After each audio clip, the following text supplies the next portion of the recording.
You are listening to a podcast series, Asking Soulful Questions, by Sacred Art of Living. To learn more, visit sacredartofliving.org.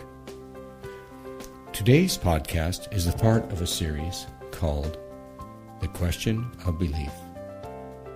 Welcome back. We just spent some time talking about levels of power when we're out meeting with people. And I found that really interesting, especially when you talked, Eric, about people still being in prison. Just wonder if now we can talk a little bit about ourselves, kind of that self-disclosure. So would you mind sharing a little bit with us about where you feel like in your own life that you're still in prison? Golly, sometimes I wonder, where am I not in prison? I'll tell a dream that I had once. In the dream, I walked into a bar.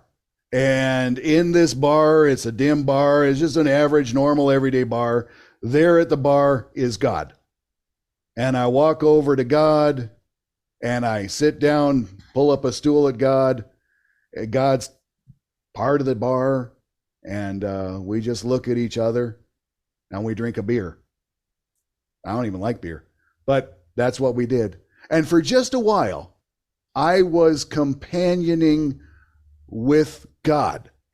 And what we did was we looked at each other and I said, yeah, I get it. People suck. And that powerful emotional connection with the divine in my dream I was finally able to give God something that I believe God really wanted, and that was someone who understood. Stop treating him like a vending machine in the sky.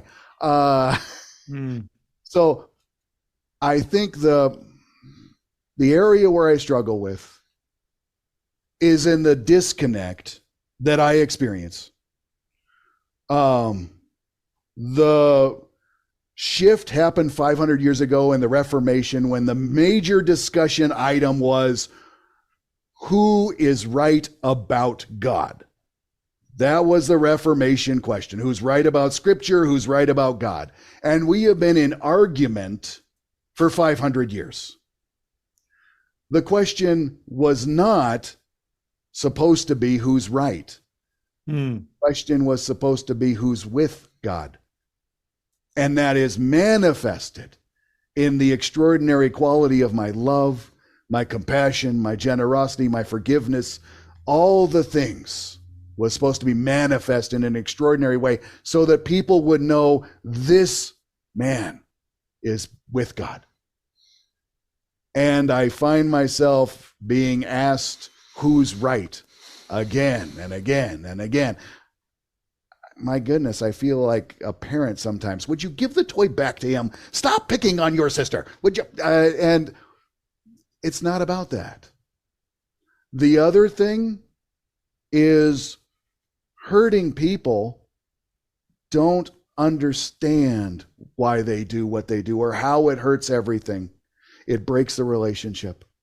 And being a person who wants to walk with God means that I want to see all things come together, not all things that I approve together and everything else out there on the other side. It's all things together. It's the relationship. It's the wholeness that we always hunger for. And I want to see it. And I live in this broken world of broken relationship with so much anger and criticism and complaint. And I don't ever get to hear someone talk about love or peace. Yeah. I hear people talk about being right.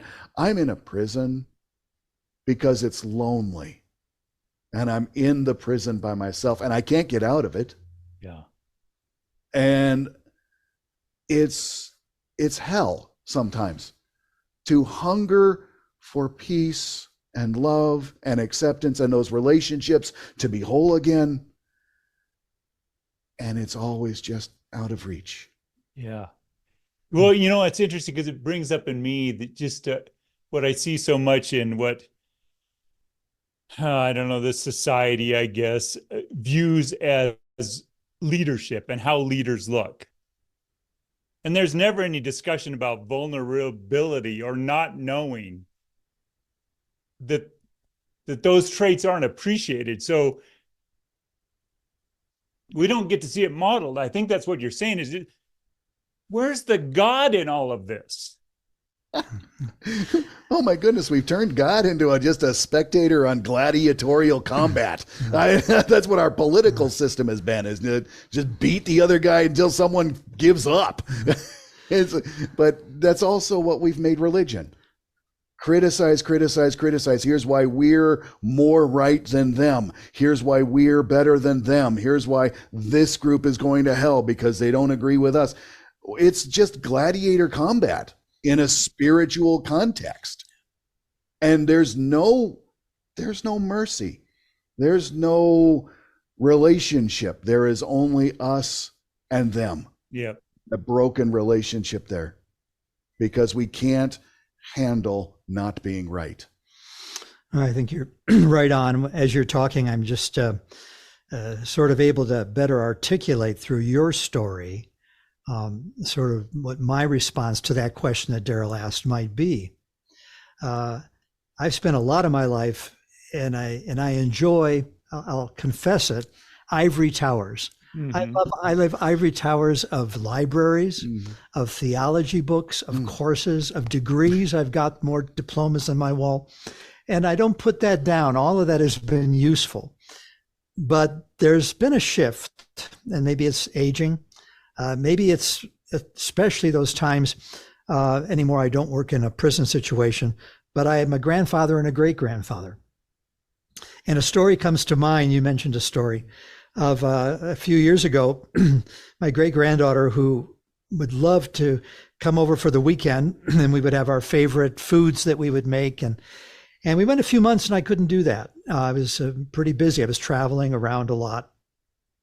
And I know you and I both know the Enneagram, and I'm a 3 on the Enneagram. So my blind spot is my busyness and my sort of inclination to see a problem and think I can fix that. I can do something about that. So there I was in my ivory tower world, and I'm with this 9-year-old little girl, and I had to tell her, no, I can't do it next weekend. And she got this sad look on her face. And I said, what's wrong, Liliana? And she said, well, I love you. Dito is her name for me, Grandpa, but I don't like too busy Dito. Mm. Oh gosh, I still just think, you talk about wholeness and holiness being the same thing, and spirituality being about experience. There was no sermon that could have opened my heart up like that. Mm-hmm. Because from this little girl, she was just asking for one thing from me, and she wanted me to be present. Yep. And I had to stop and really say, you know what? Yeah, it's maybe time to do a little bit of reevaluation here around priorities, and all these wonderful things that I do are great. And I want to make sure that I keep that little voice in my head. So thanks for the story. It triggered mine. To touch on the Enneagram, I'm an Enneatype 1. I know I don't look like one. I don't sound like one, but I've done my work. That's part of the journey, is that my prison is the deep desire to be right. And to be right in a world where there is only one right answer. And mine comes from my wife, where I learned, because she's a 9, God bless her, that all things, there's truth in all of them. And it blows my world because I really want to be a sanctimonious prick and tell people why I'm right. And there's the rule. And we did, and by the way, did you notice that I was right here? So but to learn to ease up that there is a place for all things and that there is right and good in all things. When working with our jail, what I call the county home for wayward souls, that I part of the corrections at the county level is what happens is they have those good desires and they can't achieve them in healthy ways. So they go to unhealthy ways. But at the heart of every bad behavior, every bad word, every word in anger, every word in anything, every bad behavior is a cry for love. And it comes from a good place in their soul that is a good desire that they can't satisfied. What if we could find that place? What if we could engage that place, redeem that place, bring that out and give them the power to meet that desire in healthy ways? I think that something interesting is occurring to me, Eric, is that you're out there kind of living it, because I think the challenge, for me even, is the trying to connect. It's easy for me to connect with people that have been along the spiritual path, and we have a common language and we have maybe common understandings about what we mean about God and source and love and any of these terms that we might use. But it's the people that, where I'm searching for a common ground, like, where are you and I even going to start this discussion? That is meaningful, right? That is meaningful. Right. Yeah. It's, I admire you for being out there in the front lines, like getting dirty, right? And that's honesty, that's the Anam Cara training. God is everywhere, in everything. It's all important. I can have a conversation about a tattoo and it's going to get spiritual. I can have a conversation about a car and it's going to get spiritual. There is no right way. Yeah.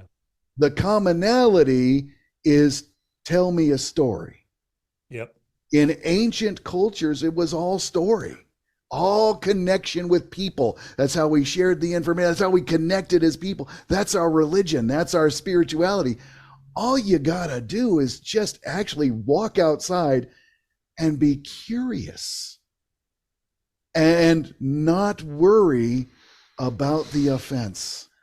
If you can do that and just, wow, look at that. I was just eating lunch and the young person behind the counter looked at me and goes, would you like anything else? And I go, oh God, more common sense in the world. And I thought she was going to spit. I was like, glad behind the shelf.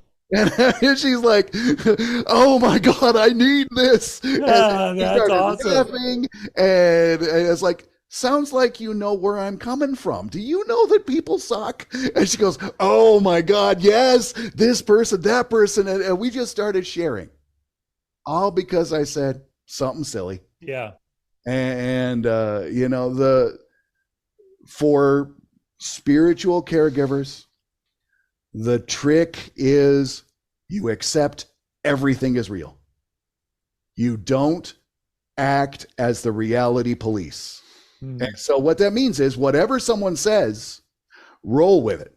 Mm-hmm. Don't judge it, just accept it and roll with it. And if you just say, wow, you look tired. Yeah, I got housekeepers behind me cleaning up the double cheek tracks. And they're like, I am dragging tail. Or they like, you look worn out. Yes, man, I feel like a cat trying to bury a turd on a frozen lake. And that invites people into the story, because once they get it, they're now in your story and you can start engaging that. It's getting off the worry that you're not acceptable, that you're going to offend people, you're going to screw it up. That's the fear that kills everything, is when you can just get off that and live the curiosity. We're in a world that is filled with amazing people and amazing things, just waiting to tell you their story. That's wonderful. We had a couple of weeks ago in our community, Anne Lamott was here, who is an amazing preacher, teacher, modern mystic, and very irreverent iconoclast. I mean, her books are fantastic. Anyway, she just got into this whole subject of this series, and she says, I think the Jews got it right. The first commandment, just don't say the word God. The word is so loaded with our own human projection. Yeah. And she says, I've taken with younger people, because they have such an allergy, to calling God Gus. Gus. Great universal spirit. And she says, I always get a smile out of people. And she says, I don't mean to be disrespectful, but it's interesting that sometimes just a little change or tweak in language helps open up. And they'll say, I can relate to that. Yeah. Okay, then start where people are at. I mean, I think that's what she was ultimately saying. Yeah.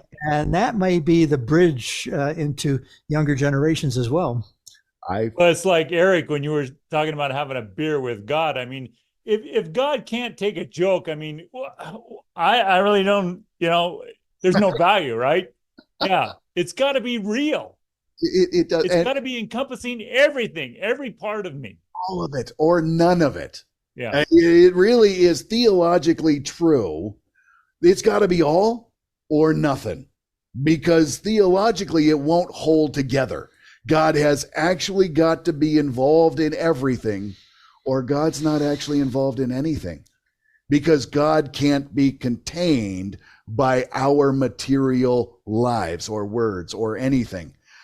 So it really is a journey, because we are taught, trained, this is good, that's bad, this is good, that's bad, this is right, that's wrong. And especially those of us in the ministry where we are the keepers of what is religiously true,